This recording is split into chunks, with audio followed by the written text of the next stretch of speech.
Okay, so here's our excellence question we've dealt with. Here's the equation.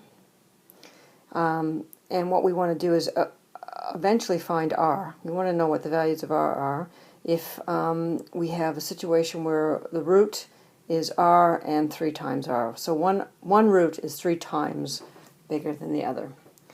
So we know that we have this situation here with the relationship between the roots and the quadratic. We have r, the two roots multiplied will give you c over a, and the two roots added give negative b over a. So if we go about solving this, we're going to use this one here to start with, because that one we know, because we know a is 4. We do not know what b is. B is a negative m, and c is 5. So we're going to use this one. So r times r times, and the other r is 3 times the other, so it's r times 3r is equal to, and c is 5, and a is 4. So we've got 3r squared is equal to 5 over 4. We do r squared and we divide by 3. We get r squared is equal to 5 over 12. And then when we take r, we're going to square root that, yes. When we square root, we have to remember that we're going to get two values, 5 twelfths. The square root of 5 twelfths, but it's plus or minus the square root of 5 twelfths. So there's what r is.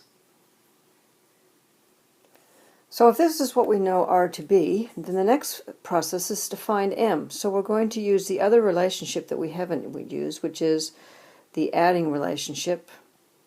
And we're going to realize, again, this is 3r, so it's r plus 3r. So that's 4r when you add those is equal to, and c, we remember, is m. No, we're going to scrap that. And we're going to say that r plus 3r is equal to negative b over a, sorry. So now we have 4r is equal to, and it's a negative m, so it's going to be a positive m over 4. Now I could stick in what r is, but I'm just going to get rid of the 4 on the bottom here and do that much. So we're going to have 16r is equal to m.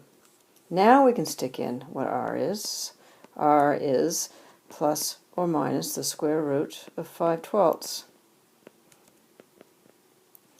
So now we do that, and we're going to get an answer of m is equal to, I believe it's 10.328, I think, somewhere around there.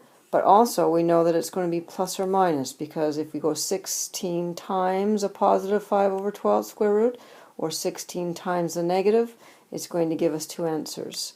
And that's how you solve that problem.